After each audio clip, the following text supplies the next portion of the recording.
Okay, I watch my videos and I see things and I go, man, I didn't complete the track.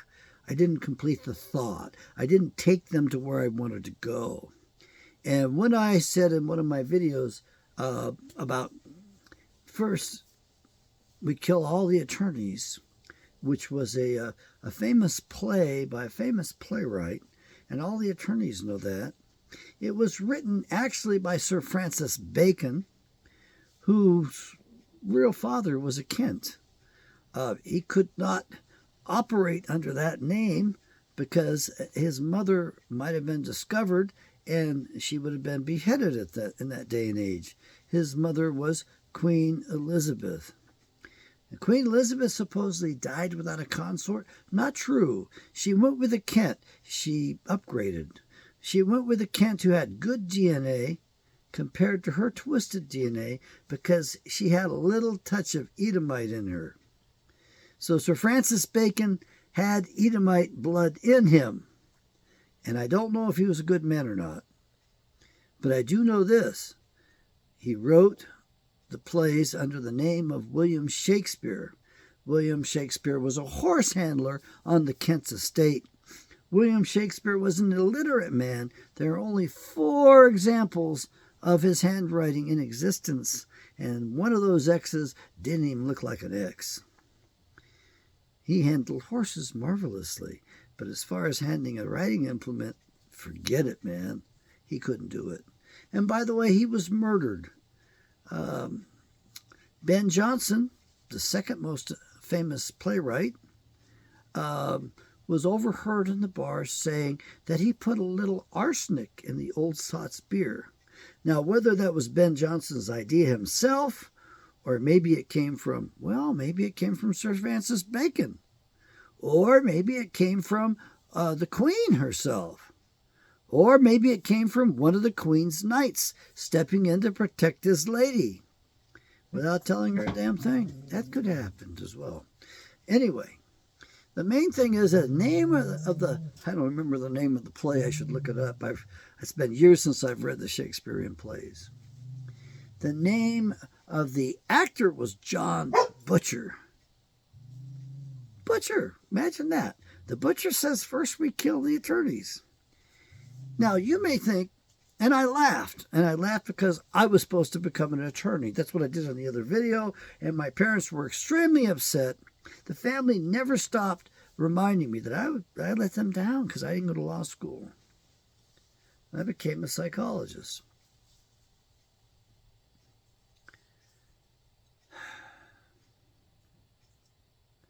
The man who penned that line, the man who crafted that suggestion, first we kill all the attorneys, was nothing less than an attorney himself. Sir Francis Bacon was the Queen's attorney. Sir Francis Bacon, before he was grown up, at age 12, demanded an audience with the Queen.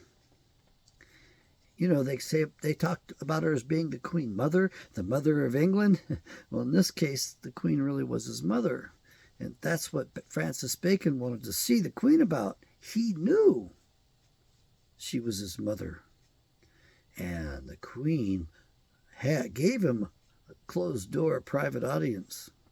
And she blew. She had a fit.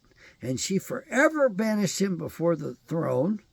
And she told him, you're going to Spain. You're going to become an attorney. So he went to Spain. He became an attorney. The story doesn't end there, though.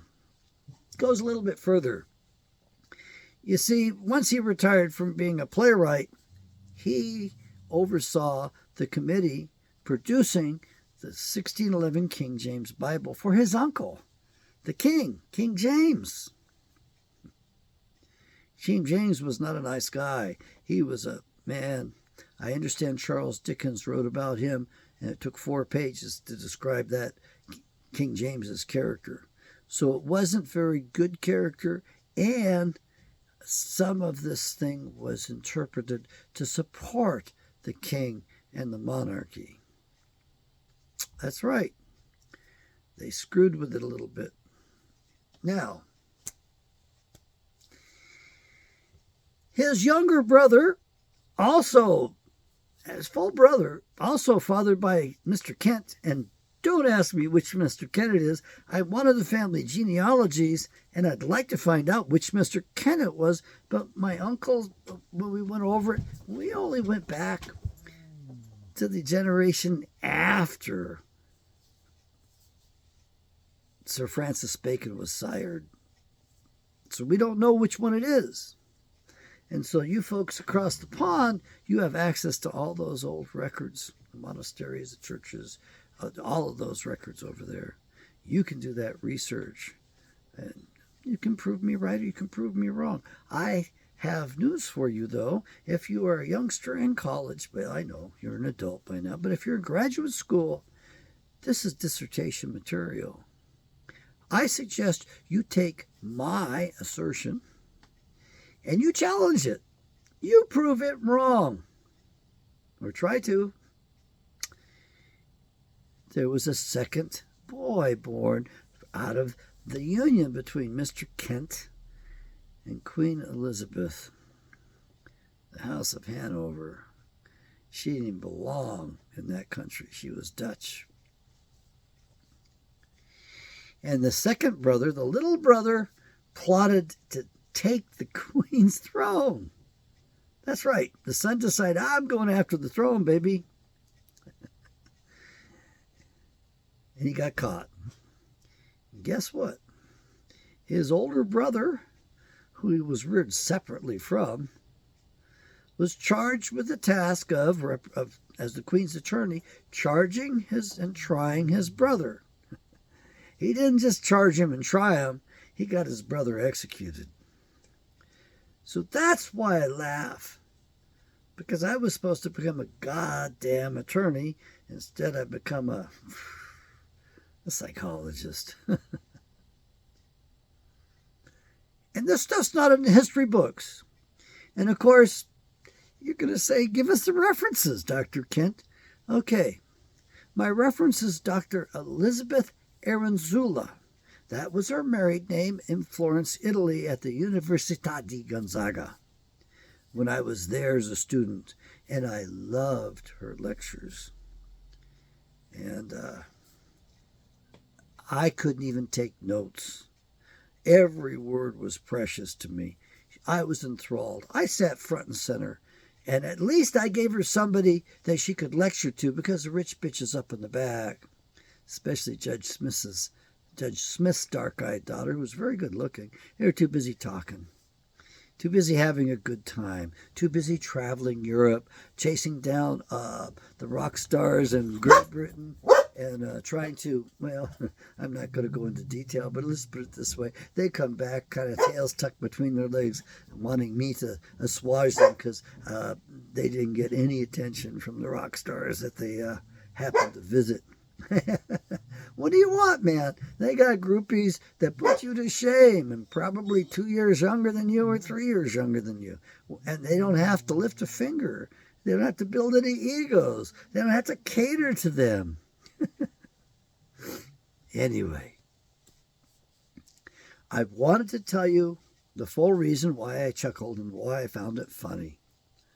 I hope that if you're an attorney out there and you're a member of the Bar Association, you will realize that you are here in the country illegally. And I hope that you will maybe be a good man and do the research and figure out where we went wrong and how we went wrong. Because you might be the one that figures out how to save your ass and the asses of other good lawyers and help to reform our legal system, which is not a justice system. It's not even lawful. It's unconstitutional, according to the 13th Amendment. If you don't have a copy of it, get a hold of the secretary for my state of New Hampshire, and if you can't read it, ask them to type it out for you, and realize that those few words there have big meaning, tremendous application. And the whole purpose of it was to keep us independent from Great Britain, which we are not, which we haven't been. May Yahweh bless. That's it for First We Kill the Attorneys, John Butcher's famous line in the Shakespearean play.